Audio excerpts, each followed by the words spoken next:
Savings అకౌంట్‌కి next current account సెపరేట్‌గా ఎంత ట్రాన్సాక్షన్స్ జరిగితే మనకి ఐటీ డిపార్ట్మెంట్ నుంచి నోటీసు రాదు? ఒకవేళ వస్తే ఎక్సెస్ అమౌంట్ వేయటం వల్ల వస్తే నెక్స్ట్ ఎలా ప్రొసీడింగ్స్ ఉండాలి? మనం ఏం చేయాలి as an individual?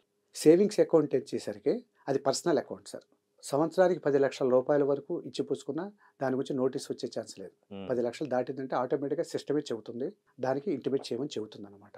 Okay. Current account అనుకోండి దానికి లిమిట్ లేదు సార్. కరెంట్ అకౌంట్ పర్పస్ ఏంటంటే బిజినెస్ ఉన్నప్పుడే కరెంట్ అకౌంట్ చేస్తాం. అవును. బిజినెస్‌కి లిమిట్ లేదు. అది మీరు 10,00,000 చేయొచ్చు, 100,00,00,000 చేయొచ్చు. సో, అది ఆటోమేటిక్‌గా వచ్చేస్తుంది. సేవింగ్స్ అనేది పర్సనల్ నేచర్ కాబట్టి 10,00,000 దాటిందంటే మీరు కంపల్సరీగా రిటర్న్ వేయమని చెప్పేసి స్పెసిఫిక్‌గా చెబుతారు. ఆటోమేటిక్‌గా మనం చేయకపోయినా కూడా మీకు ఇన్‌కమ్ టాక్స్ సైట్‌లో మన పాన్ కార్డ్ బేస్ మీద మన అకౌంట్‌లోకి వచ్చేస్తుంది. నువ్వెంత ట్రాన్సాక్షన్ చేసావని.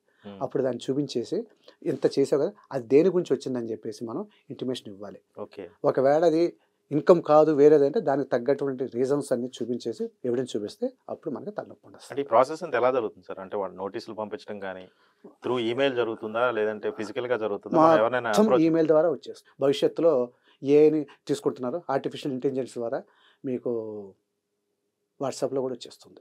అంటే కమ్యూనికేషన్ మొత్తం మనం ఆన్‌లైన్ నుంచే జరుగుతుంది. ఎవరిని ఫిజికల్‌గా ఎళ్లి మీట్ అవ్వదు. అస్సలు ఎవరిని no 1-to-1 physical meeting. Okay. అది. అయితే ఇప్పుడు మీరు చెప్పింది జెన్యూన్‌గా కొంతవరకు జరిగితే పర్వాలేదు. కానీ మనకు తెలియకుండా జరిగినా, తెలిసి జరిగినా వేరే వాళ్ళు మనకు ఒక 20,00,000 మన అకౌంట్‌లో వేసి, సేవింగ్స్ అకౌంట్‌లో వేసి, కరెంట్ అకౌంట్ ఎలాగో మీరు చెప్తున్నారు. పెద్ద ప్రమాదం ఏమి ఉండదు అని. అది బిజినెస్ కాబట్టి అది బిజినెస్ కాబట్టి చూపించుకోవడం కుదరదు కదా. చూపించుకోవాలి. కానీ సేవింగ్స్ అకౌంట్‌లో తెలియకుండా ఒకళ్ళు నీకు 20,00,000 వేస్తున్నాను. నీకు ఎంతో కొంత ఇస్తాను. ఆ 20,00,000 తీసి నాకు ఇచ్చేయి అంటే మళ్ళీ అగైన్ వెళ్ళి ఏ చెక్కో తీసుకొని వెళ్ళి బ్యాంక్‌కెళ్ళి 20,00,000 విత్‌డ్రా చేసి వాళ్ళకి ఇచ్చేస్తారు. ఆ తర్వాత నోటీస్ వస్తే అసలు ఏం అకౌంటబిలిటీ చూపిస్తారు వీళ్ళు? దాన్ని మీరు ఇన్‌కమ్‌లో డిక్లేర్ చేసి చూపించుకొని చేసుకోవాలి. ఓకే. అంటే ఓవరాల్‌గా మన ఐటీ రిటర్న్స్ టైమ్‌లో ఇది చేయాలి అసెస్మెంట్ ఇయర్‌కి. కంపల్సరీగా 31 మార్చ్‌లోపు ట్రాన్సాక్షన్స్ అన్నీ జూలై 31 లోపు మొత్తం మదింపు చేసి ఫైల్ చేసేసుకోవాలి. అది.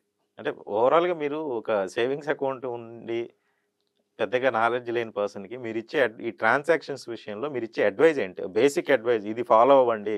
ఎవరైనా మిమ్మల్ని ఇలా అడిగితే ఇది చేయండి అని చెప్పాలి అనంటే మీరేం చెప్తారు? ఏ ట్రాన్సాక్షన్ బట్టి అది చేసి మీరు నెత్తి మీదకి తెచ్చుకోకండి. ఆ ట్రాన్సాక్షన్ కొన్ని వాళ్ళకి తలనొప్పి వచ్చిందంటే ఆ ఎఫెక్ట్ మనకి వస్తుంది. వాళ్ళకి ఏదైనా ఏ హెడేక్ వచ్చినా వాళ్ళు చేసిన దాంట్లో వెంటనే మనకు కూడా నోటీసు వస్తుంది. అప్పుడు మనం జవాబు చెప్పుకోవాల్సిన పరిస్థితి వస్తుంది. అది. ఎందుకు ఈ క్వెషన్ అడుగుతున్నానంటే చాలా అది చాలా కేసెస్‌లో మంది చాలా క్రెడిట్ కార్డ్స్ ఏంటి, డెబిట్ కార్డ్స్ ప్రతి చోట చాలా చోట జరుగుతుంది కాబట్టి మనీ లాండరింగ్ విషయంలో చాలా మందికి ఏంటంటే వాళ్ళకి అకౌంట్ ఉన్న సంగతి కూడా తెలియదు. ఏదో ఆధార్ కార్డ్ దేనికో తీసుకున్నారు, దేనికోసమో సిగ్నేచర్ పొరపాటున ఆధార్ కార్డు ఎవరికి ఇవ్వకండి. పాన్ కార్డ్ అనేది అసలు ఇవ్వకండి. ఇచ్చామంటే మాత్రం వీఆర్ ఇన్ ది ట్రబుల్.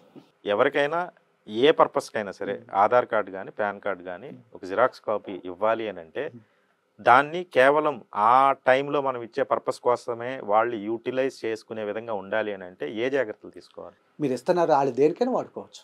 మీరు నా పాన్ కార్డ్ ఇస్తే నేను దేనికైనా వాడుకోవచ్చు. మీ ఆధార్ కార్డ్ నేను ఎక్కడైనా ఉపయోగించుకోవచ్చు. అంటే పర్టిక్యులర్‌గా సైన్ చేసి డేట్ వేస్తే అట్లా ఏమి ఆప్షన్స్ ఏమి లేవు. అట్టేమి లేదు సార్. మీరు వేసేస్తారు దాన్ని కట్ చేసుకొని మిగతాది నేను కట్ చేసుకొని వాడుకుంటా. ఓకే. ఓకే.